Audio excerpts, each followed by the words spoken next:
the dignitaries on the dais, Sri V. Nagaraj, Dr. Muniratnam Reddy, Dr. Srinivas Padigar, and all the esteemed participants.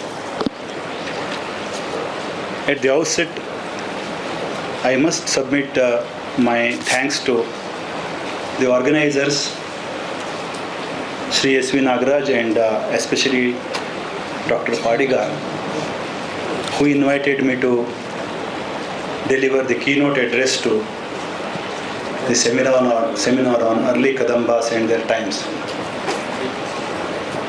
I was a bit hesitant at the beginning, and even now also I don't think that I am so fully confident, because the variety of research that is conducted in this field, especially early Kadambas, I think it surpasses any other dynasties in Karnataka, because the sort of discussions and debates and disagreements, as well as fascinating findings, they are taking place in this field. And whatever I could do within this short period, I have put it in my keynote address, and it is subjected to correction if you bring me to my notice. The early Kadamba phase was unprecedented in the history of present-day Karnataka region. The kind of importance attached to this dynasty has both geographical and linguistic implications. Though this part of the Indian subcontinent was a part of the Mauryan Empire as early as the 3rd century BCE, and later it was a part of the Satavahana Empire, early Kadambas were the first one to build an empire having a nucleus within this region. Thus, an independent political history of Karnataka actually begins with the early Kadambas. It was during this time we witnessed an empire having its control over most of the areas of the present-day Karnataka. It was during this time that different places within this region like Banavasi, Halasi, Triparvata, Uchashrini, Paktipura were turned into the centers of political activity. We have to remember that the early Kadamba rule was the first of its kind in Karnataka. It was an attempt of building a samrajya in most of the parts of the present Karnataka, and we have no historical records to compare this kind of formation in the earlier periods. Kadamba rulers had called themselves as Maharajas. That means their rule had included several rajyas. So that's why we term it as Samrajya. Kadamba inscriptions present us with various dimensions of such a process of formation of a Samrajya, which laid foundation to the historical polity of the later dynasties of the Karnataka region. Moreover, the region ruled by the early Kadambas was not simply a political entity. For the first time, we witnessed the formation of a region called Samagra Karnataka Desha, a linguistic region we inherit today.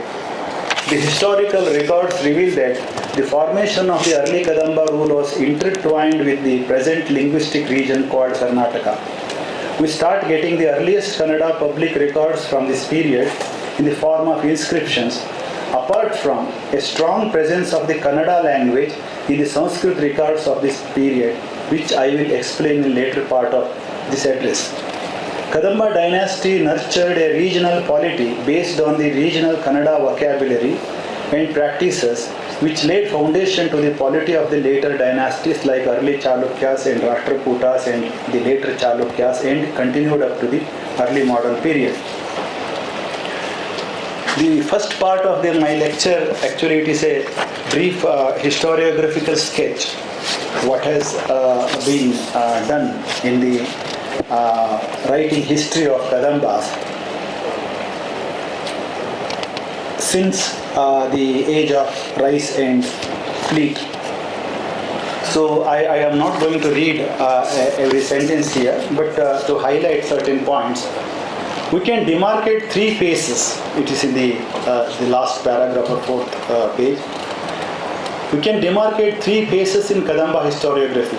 First one was the formative period for the history between the last quarter of the 19th century to the first decade of the 20th century, which was the beginning of the historical writings based on epigraphical data. Geographical area of the ancient Kadamba kingdom was distributed into two modern administrative divisions, the Bombay Presidency and Mysore Kingdom of the Wadayars. That epigraphic researchers and the historians' perspectives were conditioned by this reality is evident in the seminal history books written by J.F. Fleet and B.L. Rice. As one wrote about the dynasties of the Canaries districts, which covered the Bombay Karnataka part, and another the Bombay Presidency, for the Bombay Gazetteer of the Bombay Presidency, and the other wrote the history of Mysore and Coorg based on the inscriptions of that inscriptions of those regions.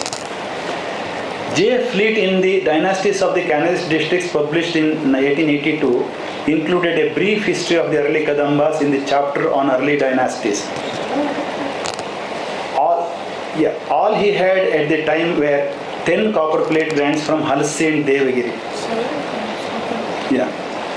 On the basis of these grants, he speculated that Kadambas were followers of Jain religion and belonged to 5th century AD. In 1909, B.L. Rice, after the publication of Epigraphia Karnataka volumes, published his book Mysore and Coorg from the inscriptions based on the available inscriptions to him. He included a brief but full chapter on the Kadambas in the section of ruling dynasties. It's clear that he mainly based on the Talgunda Prashasti of Kakutsavarman and some of the inscriptions and copper plate grants published in the EC volumes. So,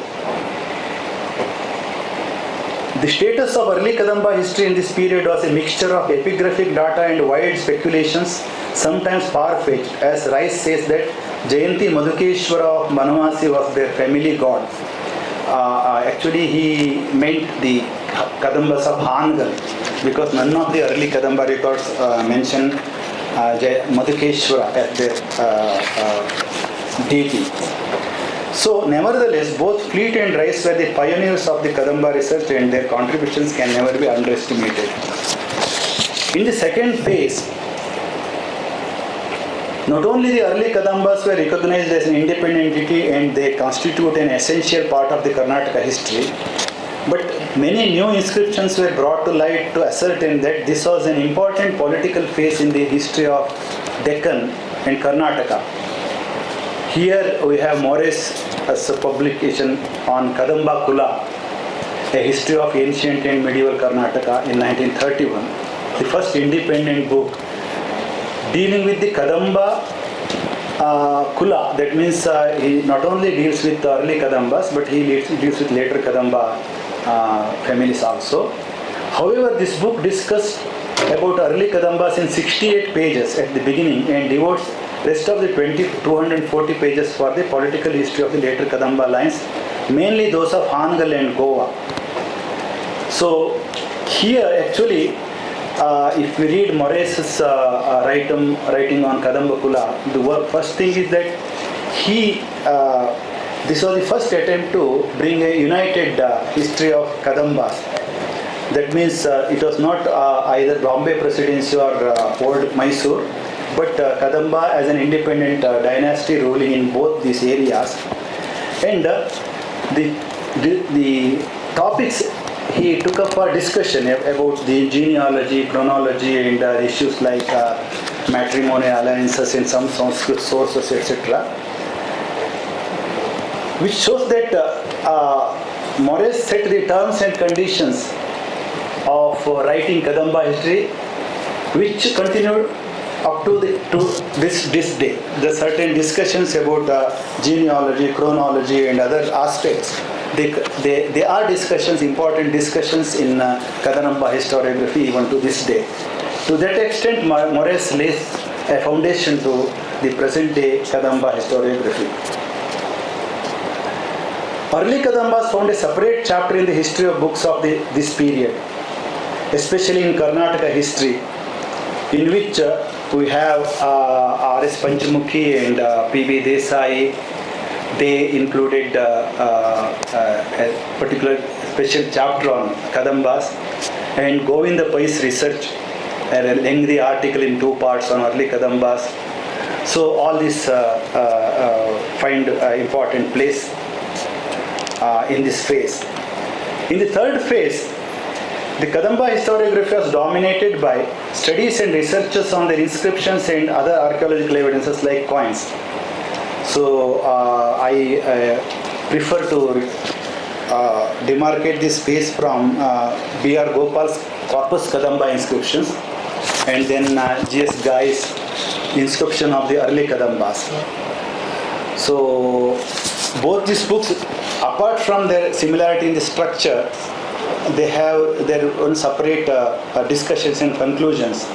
Gopal based on 51 copper plate inscriptions, and he critically edited each inscription and provided a lengthy introduction of 77 pages, which is itself an independent monograph on early Kadamba history, which is a source book on early Kadamba history for us, which includes discussions about the sources, meaning of the term Kadamba, chronology and genealogy, account of each king, administration, and society of that time.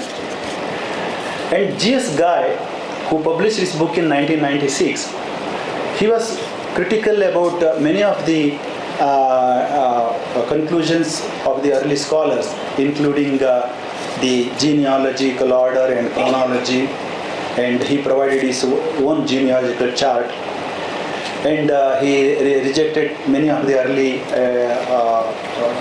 conclusions.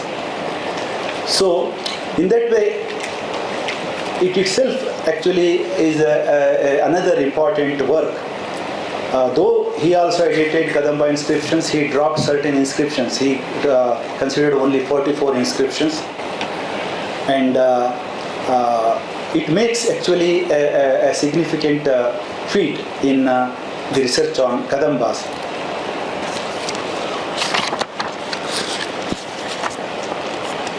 And apart from that,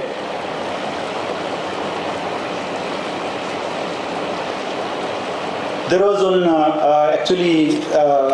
seminar on Kadambas organized by Archaeology Museums, Department of Archaeology Museums, which was edited as Kadambas, Their History and Culture, edited by B.R. Gopal and N.S. Taranath in 1996.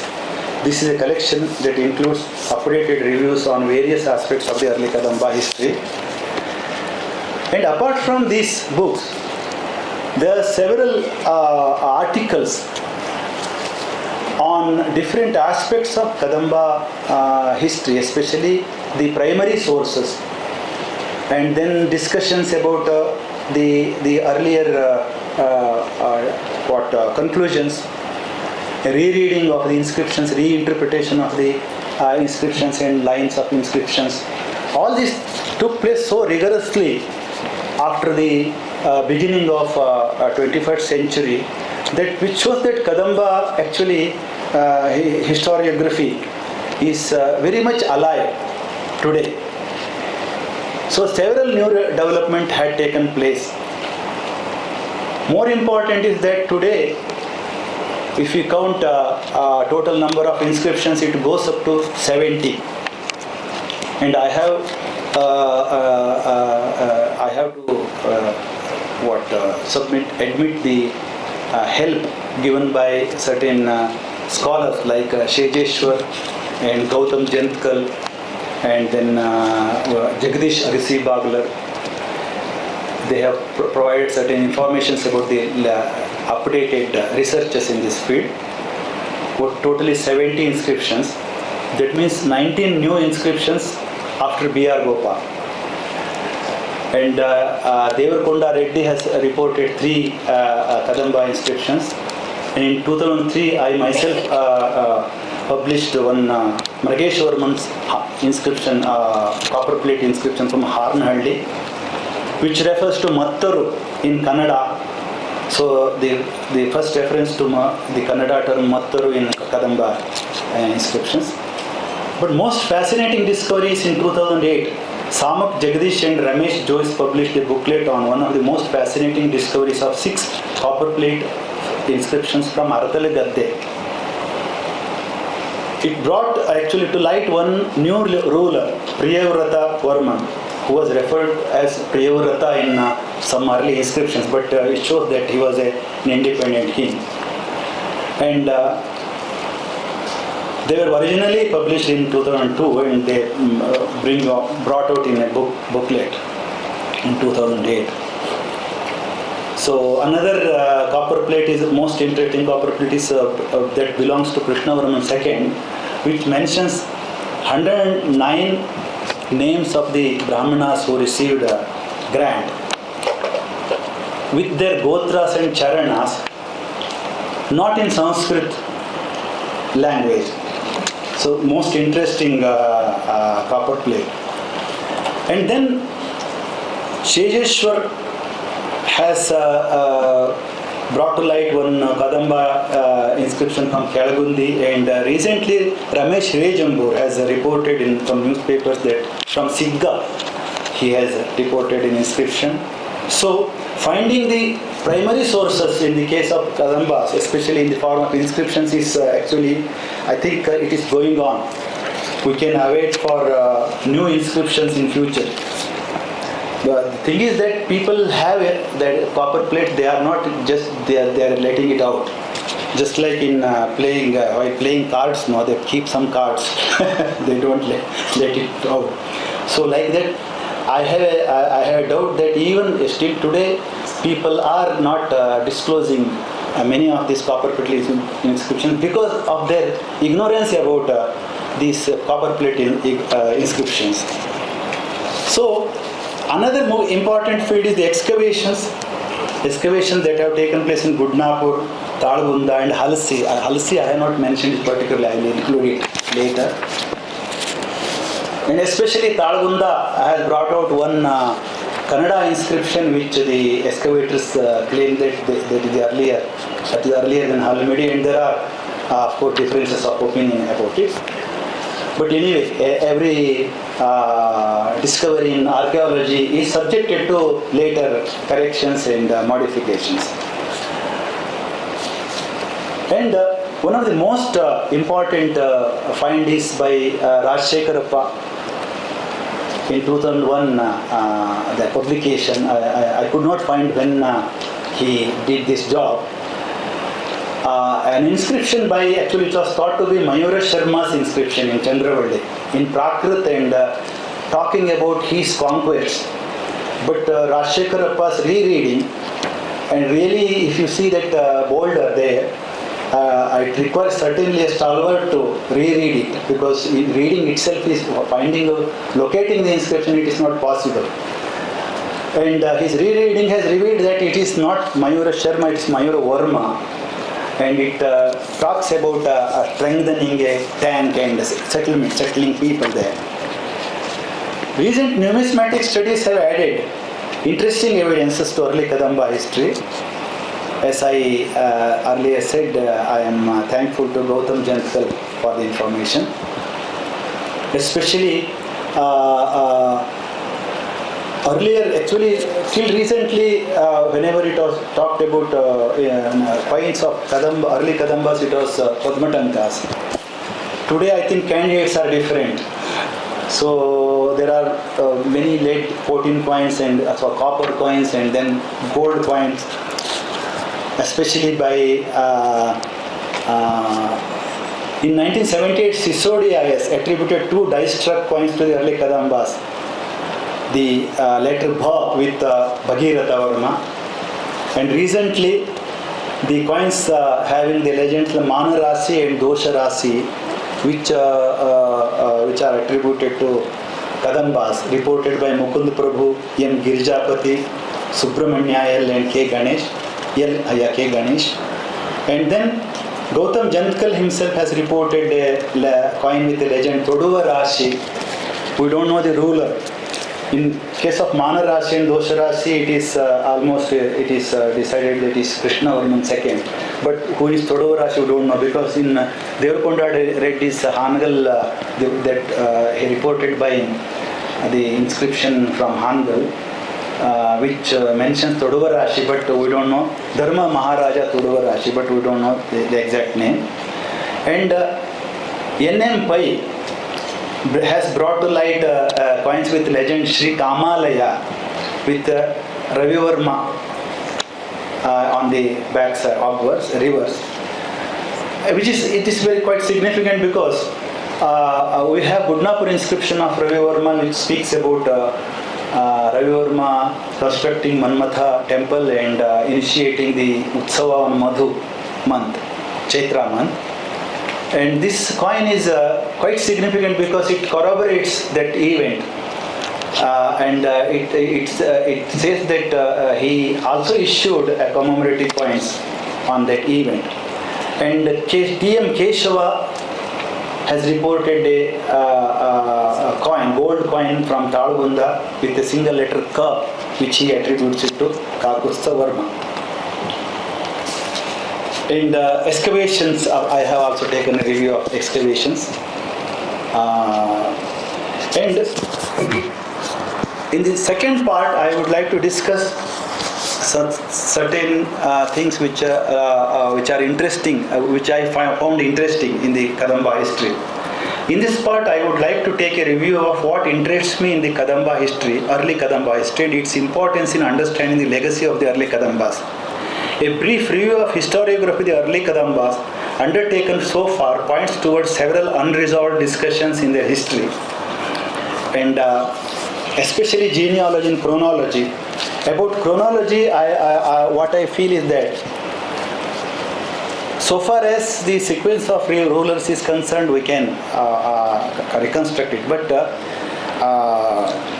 putting it in terms of numbers, like from 315, like that, it would look far-fetched in the case of Kadambas because they date their records in regnal years.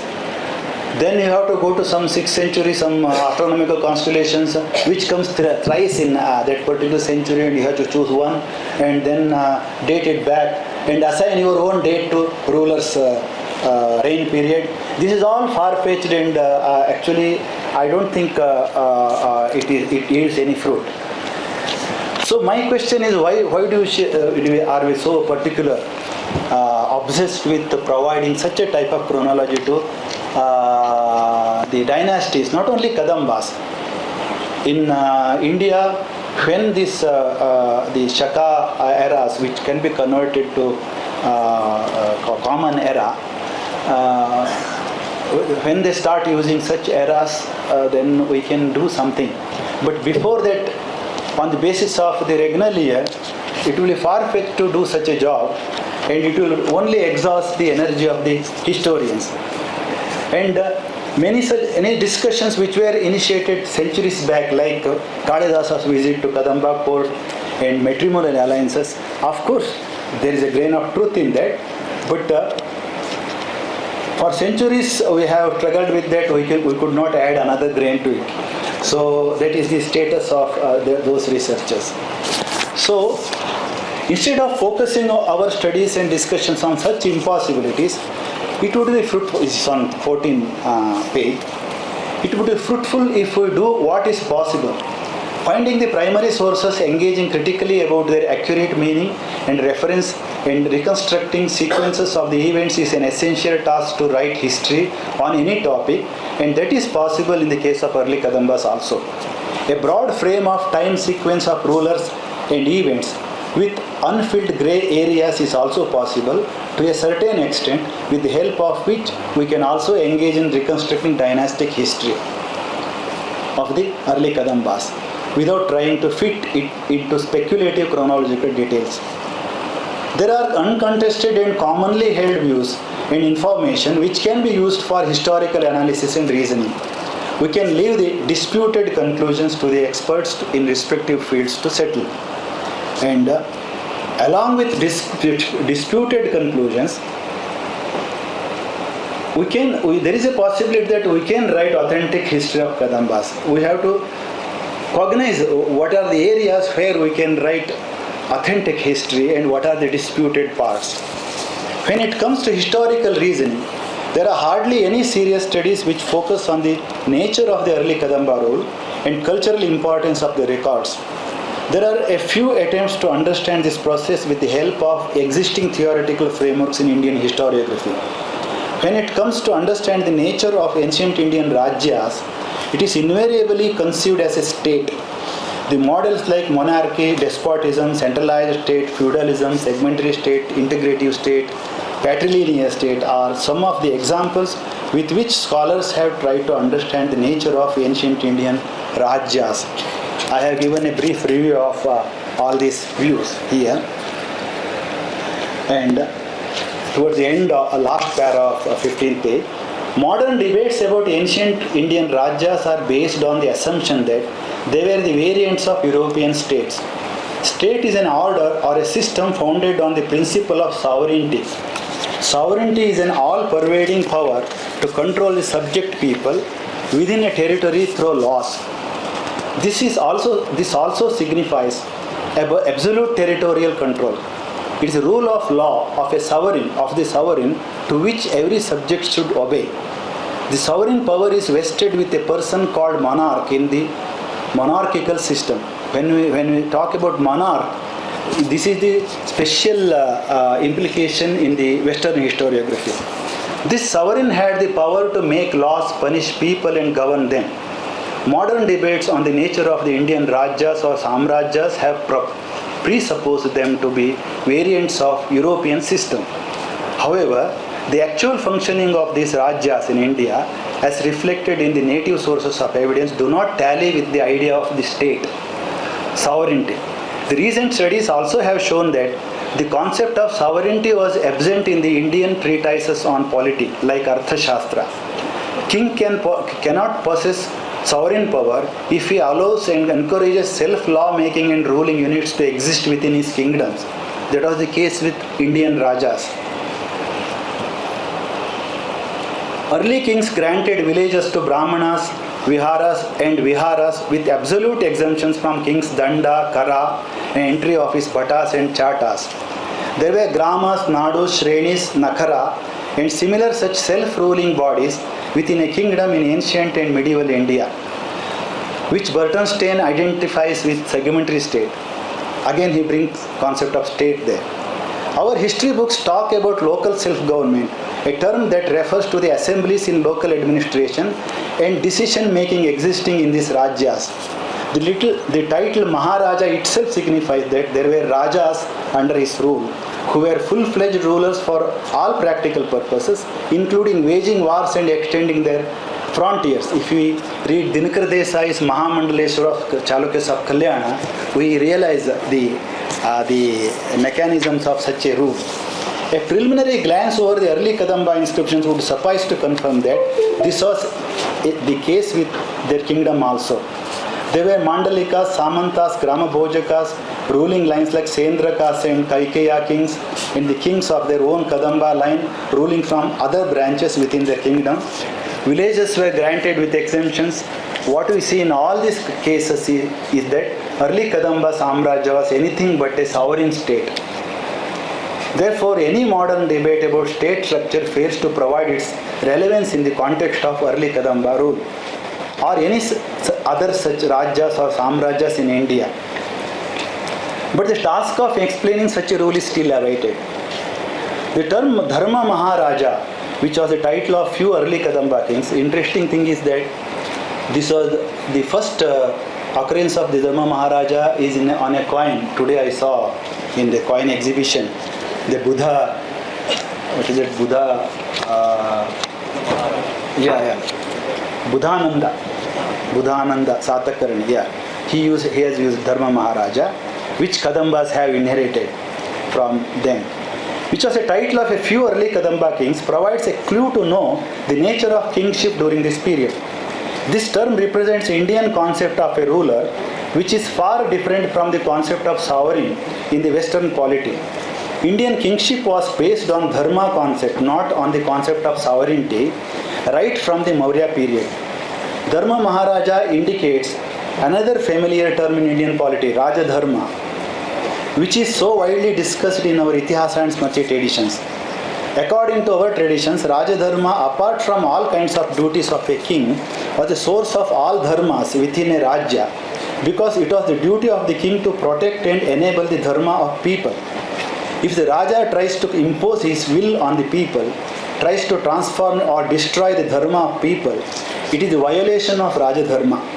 The king could not make law or enforce them over such traditional communities and organizations. To protect the dharma of the praja, he had to respect the customs and beliefs of age-old traditions and institutions, assemblies and bodies inherited by the subjects from the time of their forefathers in the kingdom. And this is what we see if you read inscriptions of Indian kings, right from the beginning, from Ashoka's period. Ashoka also gives an emphasis on dharma. So that is the case with Kadambas also.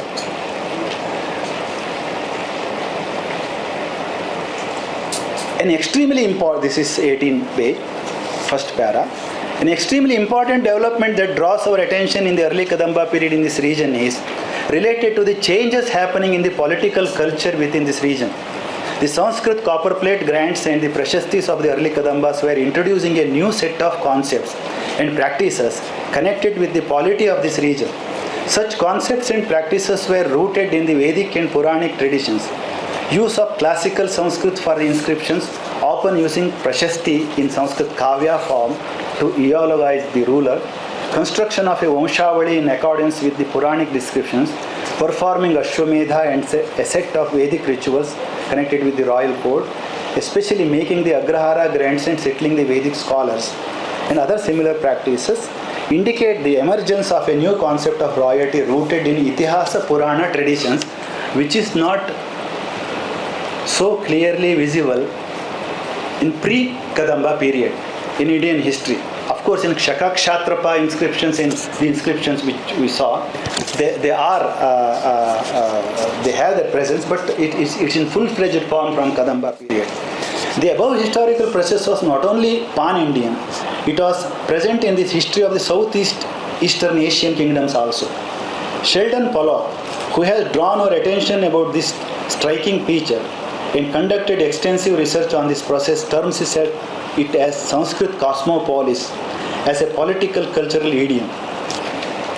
So, Pollock's observation is certainly, it is 19th page, remarkable because it points out at a historical phenomenon to seriously think about this kind of shift that took place during the Gupta and Kadamba period. That particular phase in Indian history is certainly, it is actually we have to seriously engage with to know the implications of it. But when it comes to explain this phenomenon, Pollock falls short of proper theories. The fact is that we are not yet equipped to reflect upon the actual socio-political nature of this development in Indian history. That's a ground to be actually explored in future. Early Kadamba records look interesting from this angle. In the case of the early Kadambas, this development took place within the specific context of a native culture unique to this region. There were two more languages which had already become part of this region, one Prakrit and another Kannada language. That Kadamba copper plates, though written in Sanskrit, had to accommodate both these linguistic practices evident in them. One interesting example is Aretala Gadde copper plate inscription of Krishnavarman II. Out of the 109 Brahmanas named in this copper plate with their Gotras and Charanas, not even a single Sanskrit name can be found out. Even if we assume that they are the Prakrit forms of original Sanskrit names, we do not succeed in tracing the original names in most cases. Therefore, for the first time, for the time being, we have to accept the fact that they are non-Sanskrit names. Though the land grant speaks about Brahmanas and their accomplishment of Vedic learning in Sanskrit, when it comes to mention their names, Gotras and Charanas, Sanskrit was of no use. So that shows the linguistic reality of these Sanskrit copper plates, and I have given few examples. The story that early Kadamba rulers brought Brahmana here, it shows that possibly All this evidence would indicate the possibilities of the regional base of the Brahmanas referred to in the early Kadamba copper plates. None of the early Kadambas inscriptions speak about Brahmana migration from the north. They say that they have given grants to Brahmanas. The story that early Kadamba rulers brought Brahmanas families from North India, Hedge especially, and got them settled in this region is of a later origin. Another important issue connected with Kadamba inscriptions is that early Kadamba period is known for the earliest occurrence of Kannada inscriptions. We also come across Kannada sentences in Sanskrit inscriptions as well. All of us are aware of the importance attached to the Halmidi inscription. If we think that finding a Kannada inscription is crucial to establish the antiquity of this language, then it means that we are overlooking the direct presence of Kannada language in the inscriptions of Sanskrit or Prakrit languages of this Kadamba and pre-Kadamba period in general. Sanskrit appearing as language of writing inscriptions in the early Kadamba kingdom need not mean that it came as a spoken language or as an official language or at least shared by a restricted class. Circumstantial evidences point out that Kannada in its older forms was the spoken language of both the royal class and its subject during that period. The village names in the Malavalli Prakrit inscription testify that this was the case with the pre-Kadamba period. The composers of the early Kadamba Sanskrit inscriptions had to accommodate the Kannada village names, personal names and other such natural and geographical vocabulary in the Sanskrit text of the inscriptions. The village names ending with Uru, Palli, Muchandi. See, if you read Kannada Kadamba copper plates, we come across most, I don't think any exception. All these names are of native background, are obvious cases of Kannada words. Whereas there are several other names which are difficult to trace in their original Kannada form. Professor Padigar has in two of his papers discussed about this. Kannada names are sometimes modified in Sanskrit pronunciation or entirely converted to Sanskrit with translatable words. For example, Hire Haraluru is converted into Brahat Paraluru. Padigar has discussed about it. The name Gudda Tataka, which occurs in Gudnapur inscription, seems to be originally Gudda Kere, in which Kere is converted as Tataka, but the original Kannada word Gudda, hill, is not changed. All these Kannada nouns for villages and geographical features appearing from the earliest inscriptions of the region clearly indicate that the Kadamba language was Kannada language was not only as old as the early Kadamba period, but it also was as old as the formation of agrarian settlements of the region. So, discussing about antiquity of Kannada, keeping few Kannada inscriptions, actually it doesn't give us the results which we expect. The Kadamba inscriptions reflect a process of agrarian expansion and the formation of an agrarian order which was standardized in later period in this region. The characteristic feature of this order was local administrative units of Halli, Uru and Nadus and the native terms and vocabulary to express the various things and activities connected with it. In every possibility, this process was initiated in the pre-Kadamba period itself in restricted zones. What we see during the early Kadamba period is a remarkable expansion of settlements, not only in the semi-Malenadu and interior plain lands. The inaccessible hilly and forested tracts of western Ghats and coastal regions also were opened up for settlements, as the find spots of copper plates would indicate. What early Kadambas might have done was subjecting this native linguistic situation to a Rajya formation and enabling its development through building irrigation tanks, clearing lands and settling the newly acquired land. The Gudnapur inscription of Ravivarman says that he built a tank called Gudda Tataka and donated whatever fresh virgin he calls it as Abhinava Kshetra, fresh lands brought under cultivation along with the old lands, Purana Kshetra. Though the administrative terms in the Sanskrit inscription were derived from Sanskrit vocabulary in the beginning, there seems to be a gradual shift from Sanskrit terms to Kannada terms during and after this age. In many of the inscriptions, whenever reference is made to a village, they are normally located in the administrative division like Vishaya, sometimes Rajya, Rashtra, Desha also. There are also inscriptions in which the villages are mentioned without such divisions. The Halmidi inscription, since it is in Kannada, mentions Nadu instead of Vishaya. Vishaya and Nadu divisions seem to have similarity, as some of the Vishayas mentioned in the early Kadamba inscription turn out to be later Nadus, like Vallave, Asandi Vishayas. Even Desha and Rajas also indicated the original term Nadu.